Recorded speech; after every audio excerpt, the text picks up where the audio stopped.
15 seconds. Guidance is internal. 12, 11, 10, 9. Ignition sequence start. 6, 5, 4, 3, 2, 1, 0. All engine running. Liftoff. We have a liftoff. Hello, everyone. This is John Clute, K7SYS, and I'm your amateur radio moderator for today's ARISS Contact. ARISS is an acronym which stands for Amateur Radio on the International Space Station. I'm speaking to you from my home in Sandpoint, Idaho.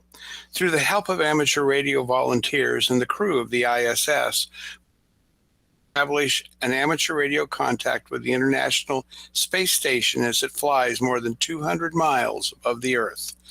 This contact will be performed using the amateur radio telebridge, a wide network of amateur radio ground stations that enable students to speak with astronauts on the ISS. For today, we have expanded that network to include an amateur radio station that's located right there at your school. Today's ARISS Contact is originating from Tarwater Elementary School in Chandler, Arizona, and we are joined today by Principal Diane Hale. Mrs. Hale, how's preparation going today at Tarwater Elementary? Well, thank you, Dr. Clute. We are so excited. We've been abuzz all morning. We are prepared for the contact. The students have rehearsed their questions, and we are ready to go. We've actually prepared a video to tell you a little bit more about our school and the preparations that have gone into making today possible. We'd like to turn it over to the video.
We like to be a place where everybody is learning.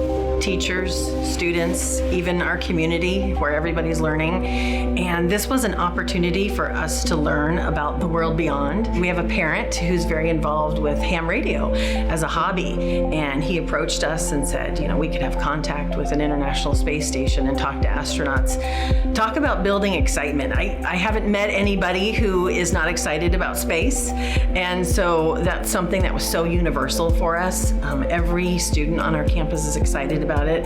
Every parent is excited about it, and I've got district people excited about it, and so it's been a great way for us to infuse so many skills that students are learning. Certainly science, obviously, but writing has been a focus for us, so students are writing about it. They're writing good questions.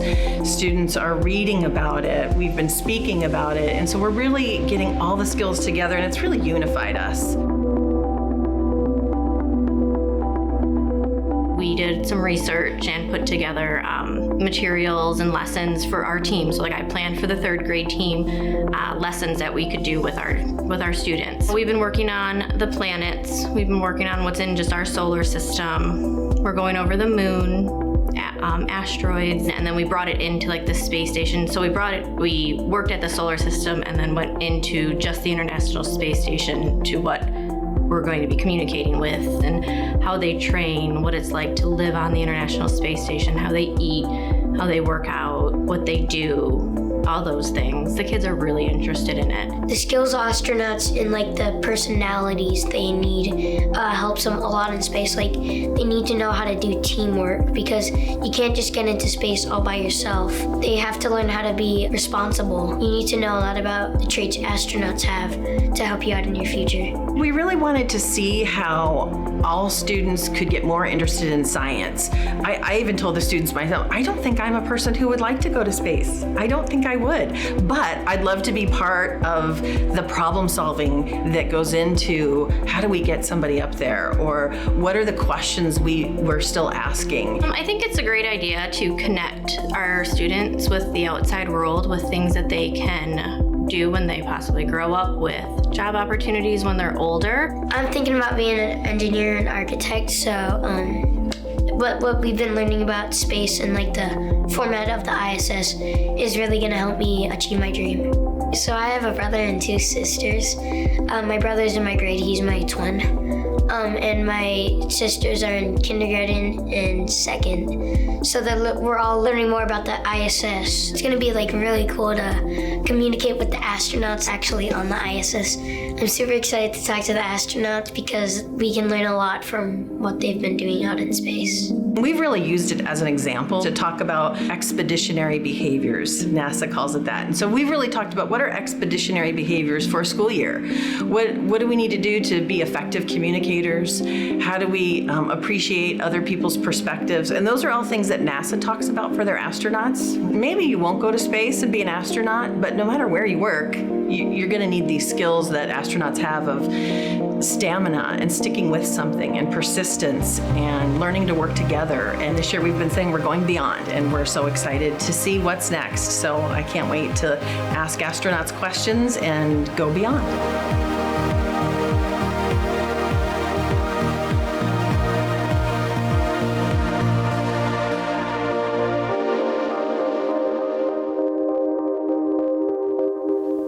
Well, thank you. We're so excited about today. Like I said, we've gotten everybody on our whole campus involved in this endeavor, and that includes our chorus. We are so excited to be singing a song that was written on the International Space Station by astronaut Chris Hadfield. So with his permission, our chorus club will be singing a song. Mrs. Chappell is our chorus director. Mrs. Chappell? Thank you. We're so excited to perform for you today.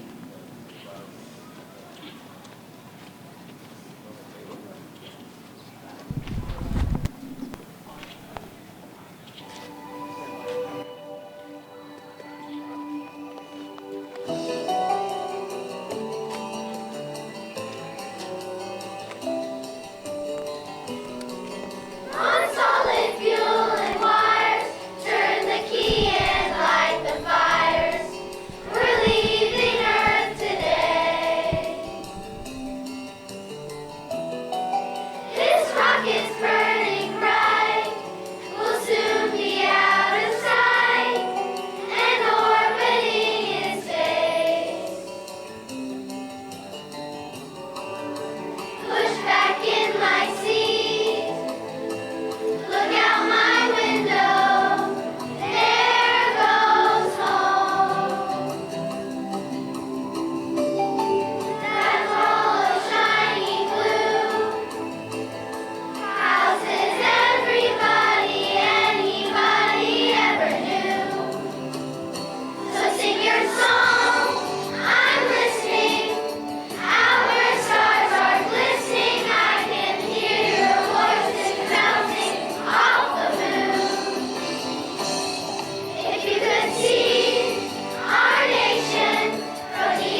a beautiful song. Thank you so much, Mrs. Chappell and our Tarwater chorus.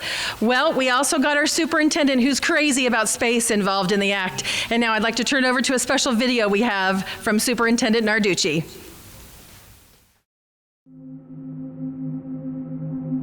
International Space Station, come in. This is Commander Frank Narducci from Chandler Unified School District trying to make contact. International Space Station, oh. Hello, Tarwater Toros. I've been trying to make contact with the International Space Station, but do not have the special clearance it takes to speak with the astronauts. Yes, the International Space Station, or as we call it here on Earth, the ISS, is a modular space station, meaning it was put together section by section in space. 5 countries work together to do scientific research in space. They are Russia, Japan, Canada, the United States of America, and a conglomerate of European nations. The ISS is divided into 2 sections, the Russian orbital segment and the United States orbital section, which includes other nations as well. The first component, or modular, was launched way back in 1998. That's 23 years ago. As of August of this year, over 244 astronauts, cosmonauts, and space tourists from 18 different nations have visited the ISS. Congratulations, Tarwater, on being selected as one of only 7 schools worldwide to make contact with the International Space Station this year. Not many get this opportunity, and as you can see, I don't have the authority to contact either. Tarwater was selected due to the amazing students, staff, administration, and parents who made this possible. Tarwater's diverse community, unique offerings, and focus on excellence make it the perfect school to participate in such an honor. I wanted to take this opportunity as your superintendent of schools to say how proud I am of all of you. Enjoy the experience of a lifetime. Well, Superintendent Narducci, you can live vicariously through our students. We are going to have contact. And not to be outdone, but we do have a special message. This just came in last night from our very own Senator Kelly, who has spent a number of days on the International Space Station. So here's a special video message from Senator Kelly. Hey kids, I'm Senator Mark Kelly. It's nice to have the opportunity to talk to your elementary school, Tarwater Elementary School. And I hear that you're going to make a call today with the International Space Station. That's really exciting. I've been to that place 4 times over about a decade between the year 2001 and 2011. I made 4 trips up to the International Space Station in the space shuttle, going millions of miles and catching up with that thing at 17,500 miles an hour. Now, it's only about 200 miles in space, but over those 4 missions, I flew 22 million miles, I think. Space Station is an incredible place. It's a scientific laboratory. It's a place where astronauts cooperate with their international partners, where they live and work, sometimes for a long period of time. Now, I was there, I spent 54 days in space, 38 days of it at the International Space Station, but my twin brother, Scott Kelly, spent a year on the space station. That's pretty exciting. Now, if that's something you would like to do someday, go into space, I highly encourage it. It's an incredible experience. I want you to enjoy that call today with the International Space Station. Make sure you have some very good questions. They like to hear good questions that you really think about ahead of time. And sometimes it's really great to get a new question. So I encourage all of you out there, if you can come up with a new question, maybe one that the astronauts in space have not heard before, they will really appreciate that. So good luck with your call today, and I hope we can keep that International Space Station flying for years to come, at least through 2030. And maybe one of you guys could go there someday. Thank you, Mrs. Hale, Mr. Narducci, and especially Senator Kelly, and all the students at Tarwater Elementary for your wonderful presentations. ARISS is an international program supported by amateur radio operators from around the world. Some member organizations of ARISS are the American Radio Relay League, the worldwide AMSAT Radio Amateur Satellite Corporation. ARISS also includes space agencies from member governments, including those of Canada, Japan, Europe, Russia, and of course the United States. The amateur radio ground station that will establish contact with the ISS for our program today is W7MRF Whiskey 7 Mary Romeo Frank, located in Chandler, Arizona, and operated by Lionel Mogan, KW7MM, and Jim Davies, K7JDF. Good morning to both of you. Please tell us a little about your station and how you will handle today's contact with the International Space Station. Hi, yes, this is Jim Davies. I'm the president of W7MRF, NXP's amateur radio club located here in Chandler, Arizona. NXP is a global leader in the semiconductor business, and we design many components in the electronic. We have wafer fabs, manufacturing all over the world. Today we're especially happy because we'll be using some of the transistors that are designed right here in Chandler, Arizona as part of our amplifier that will make contact with the space station that the students will use. Basically, we have a VHF radio going through an amplifier, and we have all the software for tracking of the space station to adjust for Doppler effects. And then this is fed into a 7-element cross-polarized beam that's located on a repurposed news van that we use as a rolling ham shack, we like to call it. And that is controlled with a rotator that adjusts for both azimuth and elevation so that we're in constant contact with the space station. And then in addition, we have a backup station that is totally battery powered, running an ICOM 910H that is totally separate from this, so in case if we have any issue here. So that's our station. Back to you, John.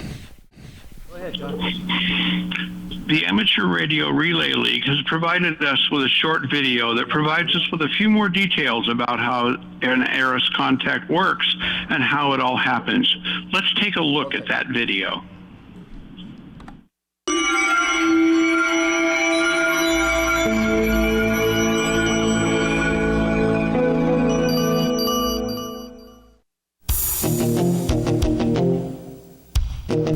Hi, my name is Ruth. And my name is Chris. You must be pretty excited to talk directly with astronauts on the International Space Station today. While we're waiting for the space station to come over your portion of the sky, let's talk a little bit about how it's going to happen. Of course, Mission Control is in contact with astronauts all the time, using a big radio with lots of fancy equipment. However, we're going to be using something very different today. We are going to use ham or amateur radio to talk directly to the International Space Station. When most people hear the word radio, they think of a music radio station, but it's so much more than that. Radio actually refers to the unseen energy that transmits all sorts of signals using electromagnetic waves. At first, people learned how to send signals like Morse code, and then they discovered that you can send so much more, like data, computer signals, and even TV. Maybe you don't realize it, but you use radio every day. Maybe you watched the TV this morning, or you texted your friends, or maybe even you checked social media like Twitter or Instagram. Let's travel back to space for a minute. Since the beginning of the space age, humans have sent many spacecraft out into the universe. These range from the Hubble Space Telescope orbiting the Earth daily, and the Curiosity rover exploring Mars. We've even sent a long-distance messenger, the Voyager 1, who has traveled outside of our solar system. Whether it's capturing a great picture of a far-off galaxy or conducting experiments on the space station, radio has to do with all of these. And today, you're going to be using ham radio. Now you might be wondering, what exactly is ham radio? Amateur or ham radio is a service and a hobby where operators can talk with people around their neighborhoods, their cities, their country, and even around the world. Amateur radio operators require a radio license from the government. They're not that hard to get. I have one. My call sign is KM4LAO. And mine is KD8YVJ. Our call signs are a way of identifying who we are to other operators. This lets everyone know that we have the proper license to using the radios. As amateur radio operators, or hams as we are often called, we can talk with others about basically whatever we want, often science or some new radio gadget that we are interested in. Let's focus back to the space station and your contact today. Many of the astronauts and cosmonauts aboard the space station are licensed ham radio operators. That's why your operators today can contact them. The people here, as well as the astronauts, are licensed to talk to each other, and you are allowed to talk over to their radio. For our conversation today, we'll need an amateur radio station on the ground, either in this location or somewhere else around the world. We'll also need a radio in the space station. NA1SS, NA1SS. You can hear the calls come. This is November Alpha 1 Sierra Sierra, the International Space Station, over. On the space station, the radio transceiver is connected to an amateur radio antenna mounted on the outside. One of these antennas will be used today during our contact. For our side of the contact, we need a good-sized antenna, a signal amplifier, something to make our signal stronger, and a rotator for turning our antenna. We have to keep our antenna pointed right at the International Space Station. And remember, it's moving across the sky and fast. To aim the antenna properly, we need to track the path of the space station exactly. NASA uses complex systems to track the path of the space station and other orbiting objects. The satellite tracking program we are using works out a complicated set of mathematics to provide the orbital location of the space station moment by moment as it moves through space. This information is sent into the computer that controls the antenna rotator, which moves the antenna to follow the space station. Maybe some of you have seen or worked with robotics. That's pretty cool stuff. And just like you can program a robot where to go, what to do, and how to get there, you can also program a computer to tell an antenna how to track the space station across the sky. You know, it took a lot of planning to get this contact.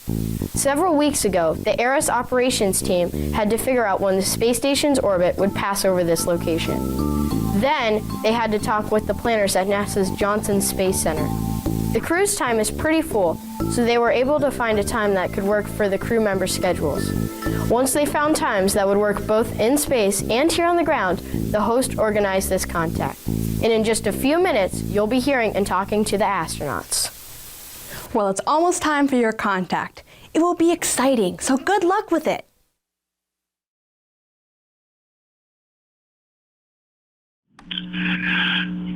Well, that was a very interesting video, and indeed, I think it helps us understand what's going on a little bit better.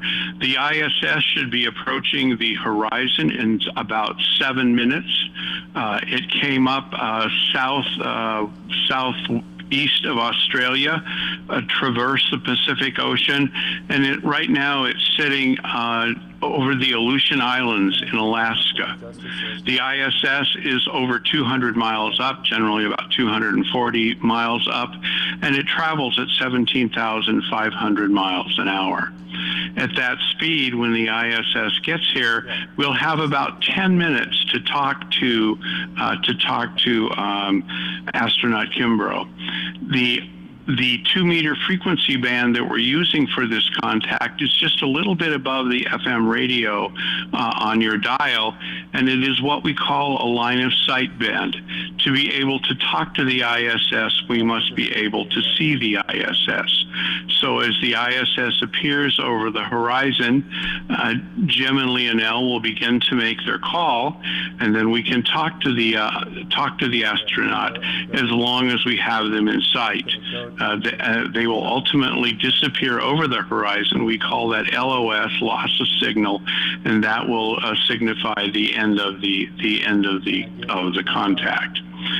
The ISS, as you heard, was constructed over 20 years ago, and the ARISS program has been running as the longest continuous experiment on the ISS with a longevity of 20 years. Over 1,300 contacts have been made, allowing astronauts to communicate with literally thousands of students just like yourselves. And it is a real great opportunity indeed. The ISS has over an acre of solar panels on it, and sometimes early in the morning or just at dusk, you can see the sun reflecting off the solar panels as it passes over you. So it's really nice to there's software you can use on your smartphone or your iPhone that'll help you figure out when that's going to happen. And it's kind of fun to go out there and take a look. There was one night several years ago where the ISS and the space shuttle were close to each other, and you could actually see both of them from the reflections of the light on them as they flew across the sky. The ISS, as you may know, is as long as a football field, and it is the equivalent of a 6-bedroom house. It has two bathrooms, sleeping quarters for 6 people, and an exercise room. One of the things that the astronauts have to do is to be very careful to continue to exercise in the microgravity of space. We have about 3 minutes until acquisition of signal, until the ISS comes up over the horizon. It's important to remember that what we're doing today on the space station is an experiment, and we can never quite know the results of the experiment until it's finished. For students asking questions, please don't forget to say over at the end of your question. That's very important, as it lets Jem and Leonel know when to switch from transmit to receive.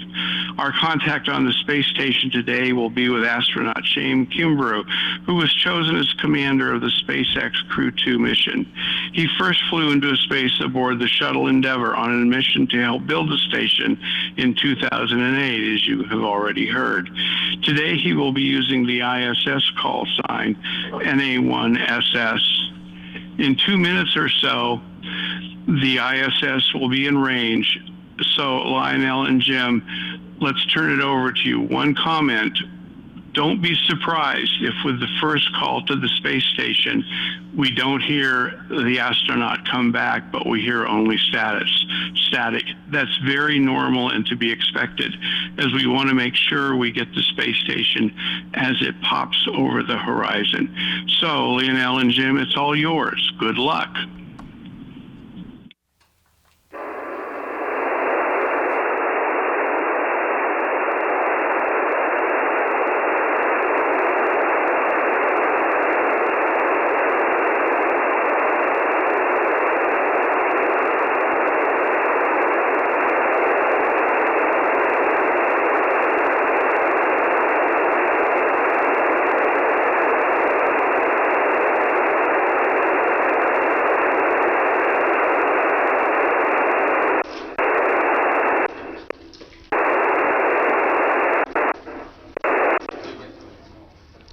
November Alpha 1 Sierra Sierra.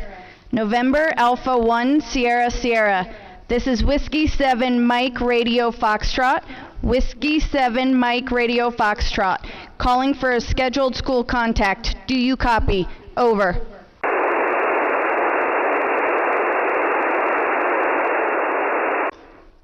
November Alpha 1 Sierra Sierra.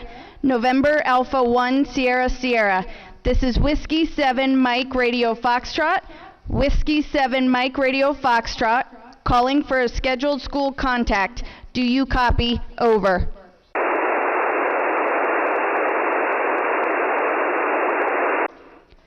November Alpha 1 Sierra Sierra. November Alpha 1 Sierra Sierra. This is Whiskey 7 Mike Radio Foxtrot. Whiskey 7 Mike Radio Foxtrot. Calling for a scheduled school contact. Do you copy? Over.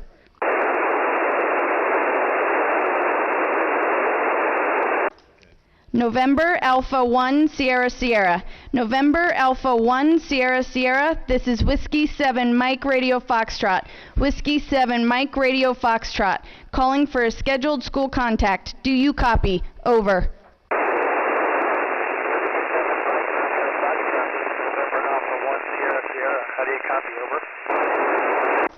November Alpha 1 Sierra Sierra.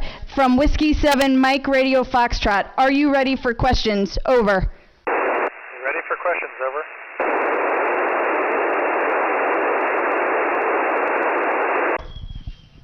My name is Margot and I am in 6th grade. What kind of research do you do in the space station? Over. Hey Margaret, we do all kinds of research up here, anything from plant research to medical research to fluid research to material research, so all different types of sciences we get to do up here on the space station. Over. My name is Clark, and are your dreams different in space compared to dreams on Earth? Over. Clark, very good question. I haven't had any different types of dreams up here. I think some of my colleagues probably would answer that differently, but for me, I dream here very, very much like I do back on Earth. Over. Hi, my name is Hayden. I'm in 5th grade. What is the most interesting or challenging thing you have done on the ISS? Over. Hayden, we've had a lot to do up here in the 6 months that we've been on board. I think the hardest and most challenging thing that myself and Thomas Pesquet, the French astronaut, got to do was do a few spacewalks to install brand new solar arrays on the outside of the space station. It was really challenging mentally and physically. Over. Hi, my name is Brody. What do you miss most about home? Over. Brody, of course I miss my family, but things you're probably wanting to know were other things. So I miss like feeling weather and feeling the wind and smelling fresh cut grass and things like that. And I also miss a shower. Over. Hi, my name is Jules, and I'm in 2nd grade. Where does the air you breathe come from? Over. Jules, we have a great, just think of it like an air conditioning system in your school or in a building. We have a great system here on the space station. And if we need extra oxygen, we have tanks on the outside of the space station that have pipes that pipe it into the inside. So we have a great system here to make sure we have enough air to breathe. Over. Hi, my name is Bryson, and I represent 3rd grade. What type of personal items do you bring with you? Over. Well, I brought a lot of things. We're lucky enough to bring some things. I usually bring our things from pictures of my family, or some jerseys or some T-shirts from my colleges, universities, and high schools that I went to, things like that. And if you have anything special from maybe your family members or friends, you'll bring a few of those things as well. Over. My name is Easton Halligan. I represent kindergarten, and this is my question. What do you like more, regular ice cream or space ice cream? Great question. There's no contest there. Regular ice cream for sure. And we actually got sent some regular ice cream a few months ago on one of the cargo vehicles, so we got to eat it in space. Over.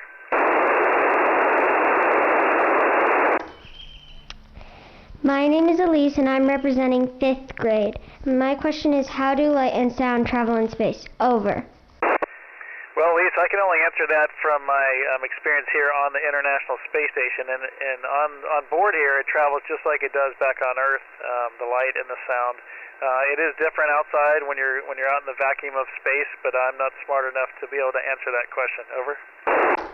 Hi, my name is David, and I'm in 4th grade. The question is, how do you know what day it is on the space station? Over. David, we run on Julian calendar dates, so actually today is day 300 of the year 2021. I don't know if you knew that, but we run on those kind of days. So today's 300, tomorrow's 301. At the end of the year, December 31st is 365, and then we start over with 1 on January 1st. Now, we also know it's October 27th, but in general, our schedules and everything are driven by the Julian dates. Over. My name is Brooklyn, and I'm in 6th grade. My question is, how does it feel when you come down from space? Like, do you feel dizzy? Over. Yeah, excellent point there, Brooklyn. And most of us feel very dizzy because our sense of balance, which is in our inner ear, has been floating around for 6 months. So when we get back to gravity, it's trying to figure out where it is, and it usually takes a couple days for us to regain our balance. Over.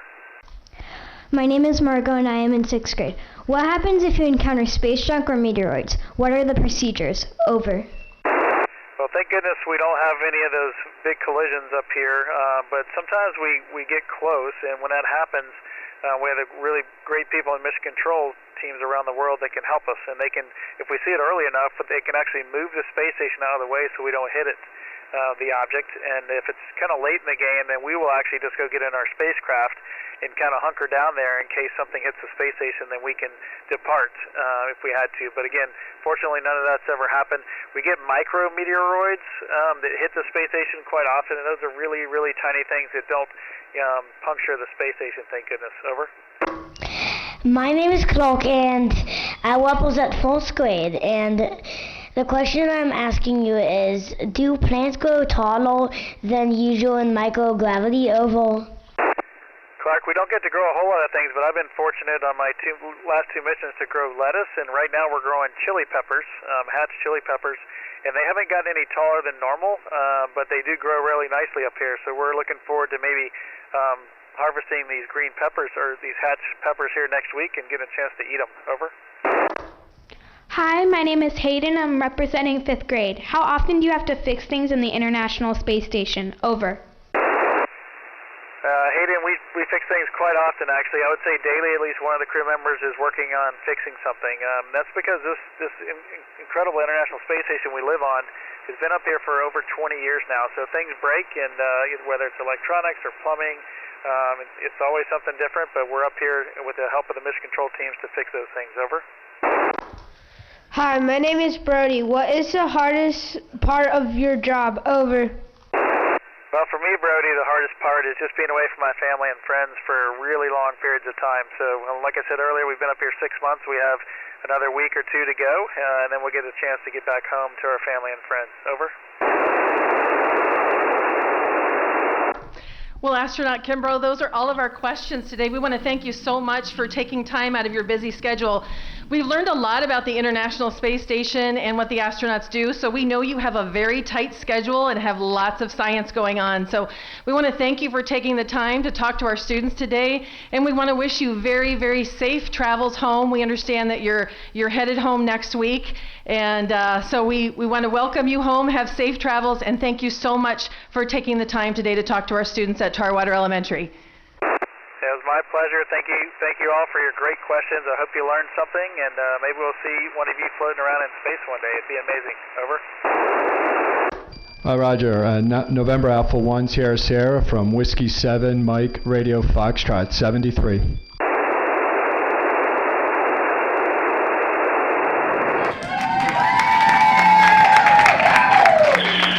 We've all just been part of a very special learning activity featuring students from Tarwater Elementary School speaking with astronaut Kimbrough, currently serving on the International Space Station.